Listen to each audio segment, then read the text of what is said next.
And we are now going to be having an interview with Naomi Vaotuura. She's the Emergency Management Program Officer and Psychosocial Support at ADRA, which is the Adventist Development and Relief Agency. And she's going to be talking to us a little bit about what is psychological first aid. Naomi, welcome to the Breakfast Show. It's great to have you with us. Thanks for speaking to us this morning. Good morning. It's great to be here. So, Naomi, tell us a little bit about what is psychological first aid. I heard about the term first aid. I think that we all have. We all have little first aid kits and boxes, with Band-Aids and drapes and, these kinds of things, some kind of medications at home, bandages. But what about psychological first aid? What is that? Is like a physical kit or is that a knowledge? Can you walk us through that and why is it important? Yeah, sure. Look, it's exactly how it sounds. Just like a cardiac surgeon wouldn't do surgery on the side of the road, so too there's psychological injuries that need first aid rather than trying to establish some sort of therapeutic relationship in a public space. So at its core, it's humane, supportive, practical assistance to fellow human beings who have recently suffered something seriously stressful. Okay, so tell me a little bit about what is your connection with psychological first aid? When did you first learn about it or first learn about the importance of it? Yeah, I've had a bit of a journey working for local government, Australian Red Cross Emergency Services, and now with ADRA Emergency Management. And throughout all of those roles in community, I've had a heart for wellbeing and community wellbeing, and I guess my journey has kind of brought me to a bit of a niche in that psychosocial support, especially in disasters. And psychosocial support is really just a term to describe that dynamic, interactive nature of the psychological and the social. So, a way to think of it is our social well-being is influenced by our mental and emotional well-being and vice versa. And there's easy practical things that we can do to help our communities to bless both of those well-beings.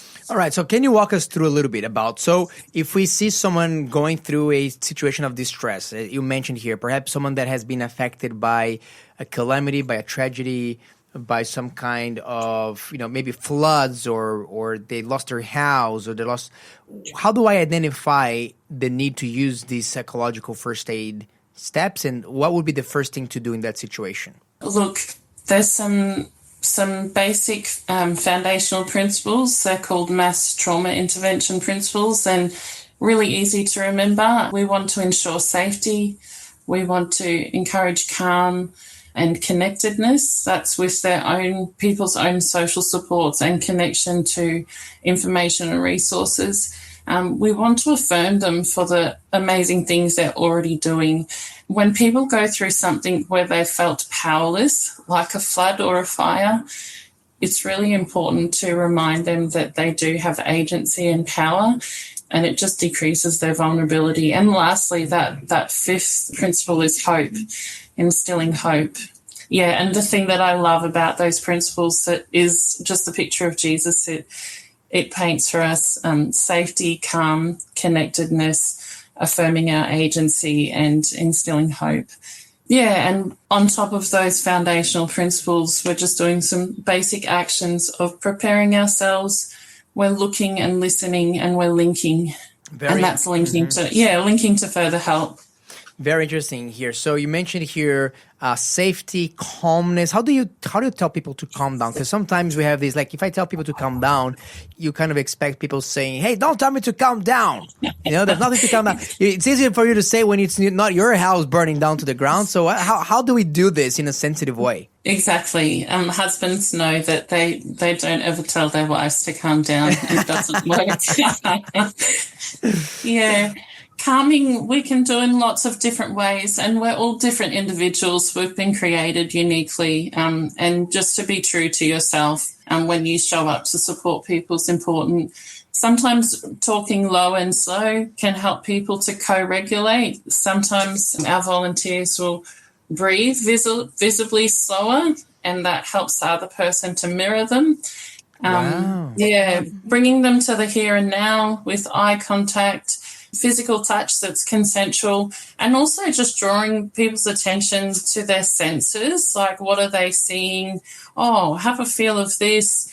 And it brings their mind to the here and now and helps them to feel calm. They're not looking back and reliving a traumatic experience. They're not looking forward with anxiety at challenges they don't feel resourced to meet. They're just right there in the present with you. Wow, that's amazing. I love these very practical tips of, speaking low and slow, visibly breathing a little bit slower as well so that people can co-regulate with you. There's another element there you mentioned about hope. Now, how do you offer hope without offering people like some kind of a false hope? Because you can tell people, hey, yeah, look, everything's going to be fine, or the government is going to totally look after you. It's going to be all great. And people can say, hey, but how do you know this? And what if that doesn't happen? How do we offer hope without offering empty promises? Because, we cannot necessarily offer hope if we can't really control what's going to happen, right? Yeah, look, hope. How do we instill hope? There's a beautiful disaster specialist, Dr. Kate Brady, who encourages people to remind the people that you're supporting that one day they will look back on this time and be proud of how they got through it. And this is obviously my paraphrase, but instilling hope in a psychologically safe way without telling lies or making empty promises, or also Bible bashing someone who may have spiritual trauma or baggage around church language, is really casting the mind forward to a time where they're past this. Because sometimes when we're in it, we just can't see a way out. But to not to be overly silver lining anything is just to remind themselves that they will get through it and they'll look back on this time. Yeah. Yeah, that's amazing. Look, you mentioned people that have been spiritually abused in the past. And I know that sometimes a lot of people come with very good intentions, but one thing that I normally do not recommend people saying is that to the situation, someone say, hey, you know what? This is all happening for your good. This is all happening for your well-being. God is doing this because he loves you, or because people cannot connect these dots and say like, what? Like God just burned my house down, but that's for my good house. So even if God is indeed able to transform curses into blessings and to really redeem certain situations, at times, when people are going through the midst of that storm, that's probably not the most sensitive thing to say, because it's very hard for them to discern. They can even perceive that as a mockery at times. Yeah, absolutely. And look, we understand that people are going through something that's quite heavy, and we don't want to give them extra things to hold. We don't want to impose our worldviews. We don't want to remind them, there's post-traumatic growth. That's really not the time to give them extra things to think about. They're going to do their own meaning making. It's just being practical and supportive in the moment and sensitive, like you said. And Naomi, can you have you had the opportunity to experience some situations in your life in practice where this psychological first aid knowledge was useful? Can you tell us, of course, without necessarily without naming names, but can you tell me some stories that you have lived where God gave you the opportunity to put these skills to practice, so we can see how it can work in practice? Yeah, thanks. Look, I'm always using my PFA skills in work and in life. Probably a nice, easy, relatable one is my 18-year-old daughter had a car accident, and I wasn't actually there in person. I was away, and I realised that I could have taken a strengths-based, trauma-informed PFA type of approach, or I could be a worrying mother. And I just affirmed that she had done everything that she needed to do in the moment, and acknowledged that it was a scary, overwhelming time. And she did a great job at, getting the person's details, at calling her sister who was contactable, and really hyped her up that she was, had power and control and did all the right things in a time, in a moment that she felt powerless. And she realised I was psychological first aiding her, and she also got the benefits from it. Yeah. Well, that's really amazing. It's really amazing. I like that empowering part of things as well, to say to people, hey, there's actually things you can do. and help them to focus their minds into that.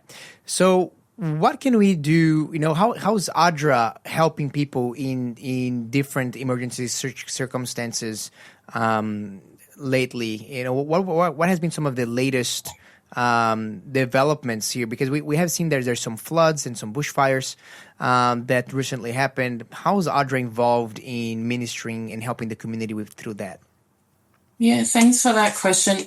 We're actually we're in an active response with the Victorian bushfires. We have multiple teams on the ground, and we've been doing visits to places like Longwood and Yark. And the feedback that we're getting from government officials and then the grassroots local leaders is just how supported they have felt. The Bible describes Jesus as being lowly of heart, and that's what I really see in the stories coming back from our teams on the ground. Like when grown men feel safe enough to cry and let it out, I feel like, our guys understand the assignment, and they're doing a beautiful job of providing that psychosocial support. That's very beautiful. And Naomi, what can people do if they want to learn more about ADRA, or if they want to support or contribute, particularly, as you mentioned, to these efforts in supporting the community through ADRA, which is a very serious organization with the Victorian bushfires? Yeah, thank you. Please feel free to go to our website at adra.org.au, and there's a disaster relief tab and a donate now tab. If you feel impressed to give financially, there is a specific drop down to the Victorian bushfires. Look, and we're not just providing psychological first aid down there. We've been providing emergency hygiene kits for people who have been evacuating. We've been taking specific requests from the most impacted communities and delivering material aid and food aid that is not a big dump on them to sort out, but exactly what they've asked for. So, just coupling the psychosocial support with the actual practical physical needs, and just, walking beside our community down in Vic. Absolutely. Naomi, thank you so much for sharing your knowledge, your experience with us, and sharing a little bit about what ADRA is doing. We just have 30 seconds left. I wonder, do you have just one last word that you would like to leave with our listeners? Look, providing psychosocial support, it's not for everyone on every day.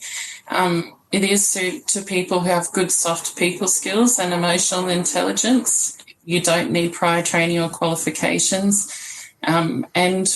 Next time there's a disaster response, feel free to get in touch with ADRA and see if there's any volunteering opportunities that we can give you some just-in-time training. Absolutely. Thank you very much, Naomi. That was very helpful. We appreciate your time today. We're looking forward to talk to you again in the future.